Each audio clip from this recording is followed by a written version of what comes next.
एक तरफ आई है अमेरिका की अपने नागरिकों के लिए एडवाइजरी कि श्रीलंका जाने से बचे। हम जानते हैं कि टूरिस्टों पर निर्भर है श्रीलंका, अब वहां कोई नहीं जाएगा तो भुखमरी की तरफ तेजी से बढ़ रहा है।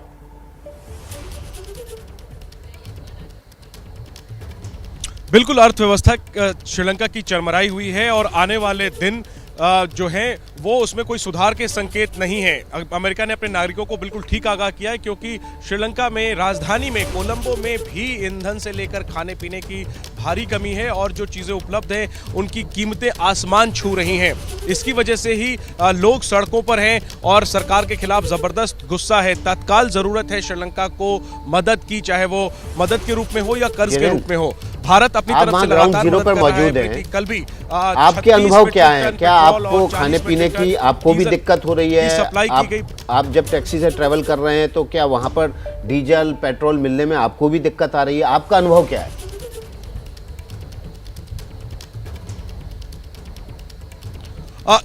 देखिए विकास जी, फिलहाल अगर मैं निजी तौर पर कहूं तो हमारे ड्राइवर जो है वो सुबह जब आते हैं तो उनकी टंकी फुल होती है। हालांकि वो कहते हैं कि उन्हें रात में काफ़ी इंतजार करना पड़ता है टंकी फुल करवाने के लिए। तमाम पेट्रोल पंपों के बाहर लंबी कतार तो नहीं, लेकिन कतार ज़रूर नज़र आती है। अगर खाने पीने की चीज़ों की बात करें तो हाँ, वो उपलब्ध तो है बाजार में, लेकिन पैसे वालों के लिए। अगर आपकी जेब में पर्याप्त पैसे नहीं हैं तो आप सामान नहीं खरीद पाएंगे। आप समझ सकते हैं कि सारी चीज़ों के दाम दुगने हो गए हैं महीने भर के अंदर। अंडा, चावल, आलू, प्याज, दाल, ब्रेड, सबकी चीज सभी के दाम बढ़ गए। तो फिलहाल बाजार में खाना तो उपलब्ध है। मैं जिस इलाके में हूं कोलंबो के, वो तो एक पॉश इलाका है। यहां पर तो फिलहाल सप्लाई ठीक है, लेकिन अगर राजधानी में किल्लत है तो श्रीलंका के बाकी इलाकों में क्या होगा, और खासतौर पर उन लोगों का जिनकी जेब में पर्याप्त पैसे नहीं है, ये समझा जा सकता है। विकास जी, अगर आपके पास समय हो, मेरे साथ एक शख्स थे मनोज, इनको मैंने रोका हुआ था बातचीत करने के लिए। इन्होंने बताया कि इनकी सैलरी 40,000 रुपये है, लेकिन जो फिलहाल स्थिति है उसमें खर्च 50,000 से ज्यादा हो पा रहा है। Manoj, you were describing the problems. What kind of problems you are facing due to the price rise, and how is the life in Sri Lanka at present? In this time actually we are facing very bad time actually, like food things, fuel things, and also salary, everything getting increased, even gas, everything getting worse. And do you think things will improve in coming days or not? Actually we can't say, because still the government and all the politicians, I mean there are 225 politicians in parliaments. They are only deciding and discussing. I don't know what's going on. बिल्कुल, तो जो मौजूदा सरकार है और यहाँ तक कि विपक्ष पूछ सकते हैं कि अगर देश के हालात सुधारने के लिए अंतर्राष्ट्रीय स्तर पर किस देश की तरफ देख रहे हैं, अगर पूछ पाए आप?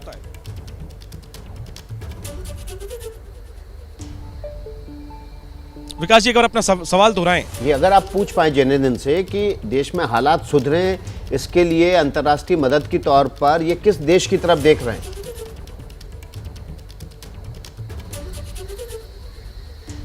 बिल्कुल बिल्कुल, ये सवाल मैं इनके पास लेकर चलता हूं। भारत की तरफ से विकास जी 24 घंटे के भीतर ही 40,000 मीट्रिक टन पेट्रोल और 40,000 मीट्रिक टन डीजल और 36,000 मीट्रिक टन पेट्रोल की सप्लाई आई है। और इससे पहले भी ये सप्लाई आ चुकी है। इनसे पूछते हैं how you think foreign countries should help, and which country you are hoping that will help to Sri Lanka in current situation? We are asking from all the countries if they can help us, because we are facing very critical situation. From which country you have highest hope?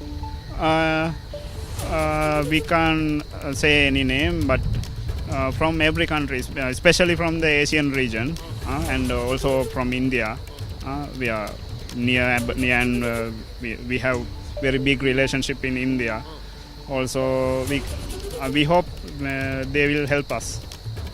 जी विकास जी, तो जाहिर सी बात है कि तमाम एशियाई देशों से और खास तौर पर भारत से, क्योंकि भारत की छवि यहाँ पर एक बड़े भाई के तौर पर है जो हमेशा मदद के लिए खड़ा रहता है श्रीलंका के साथ। कल हमने श्रीलंका के पूर्व क्रिकेट कप्तान अर्जुन रणतुंगा से बात की। उन्होंने भी कहा कि भारत तो मदद करता ही है, भारत लगातार मदद कर रहा है श्रीलंका की, और बगैर कर्ज के जाल में फंसाए। जो चीन की चाल होती है उसके उलट चाल में बुरी तरह से फंस गया है एक तरह से श्रीलंका। जैनेंद्र, जो हालात हैं श्रीलंका में इस वक्त, उसके लिए बहुत हद तक चीन जिम्मेदार है, जिस तरह से क्रेडिट के जाल में फंसाया गया है श्रीलंका को। लेकिन जैनेंद्र, अगर राजनीतिक हालात की बात करें श्रीलंका में इस वक्त, तो गोटाबाया राजपक्से पर लगातार दबाव है। उसके बावजूद इमरजेंसी की सिचुएशन हटा दी गई है। तो ऐसा किस तरह से वहां पर राजनीतिक हालात को काबू में लिया जाएगा? कोई अगर चेंज किया जाएगा, बदलाव किया जाएगा वहां के लीडर में, तो क्या उससे लोगों में कुछ विश्वास पैदा हो सकता है कि अब शायद हमें बाहर से जो मदद मिलेगी उसका सही तरीके से इस्तेमाल हो पाएगा, देश को वापस निकाला जाएगा इस संकट से?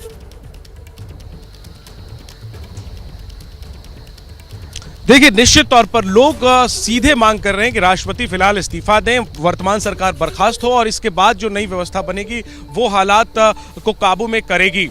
सरकार हालांकि अपनी तरफ से कोशिश कर रही है स्थिति को संभालने की। तमाम विरोधों के बावजूद संसद में विपक्ष प्रदर्शन कर रहा है, सड़कों पर जनता प्रदर्शन कर रही है, लेकिन राष्ट्रपति इस्तीफा देने को तैयार नहीं है। उनकी पार्टी की तरफ से कहा जा रहा है कि इस्तीफा का सवाल नहीं है। इन सबके बीच हालात को सुधारने के लिए तीन अर्थशास्त्र विशेषज्ञों की एक एडवाइजरी कमेटी राष्ट्रपति ने बनाई है, जो उन्हें परामर्श देगी स्थिति को काबू में करने के लिए और स्थिति को उबारने के लिए। तो अपनी तरफ से सरकार जाहिर सी बात है दलील दे रही है कि वो स्थिति को संभालने की कोशिश कर रही है, लेकिन विश्वास सत्ता खो चुकी है जनता के बीच में और विपक्ष लगातार इस्तीफे का दबाव बना रहा है। जहां तक लोगों का सवाल है तो लोग ये ऑल्टरनेट की मांग तो कर ही रहे हैं, वैकल्पिक व्यवस्था की मांग तो कर ही रहे हैं, लेकिन सबसे पहली मांग कर रहे हैं कि राष्ट्रपति इस्तीफा दें, क्योंकि वो उन्हें इन सारी परिस्थितियों के लिए जिम्मेदार मान रहे हैं।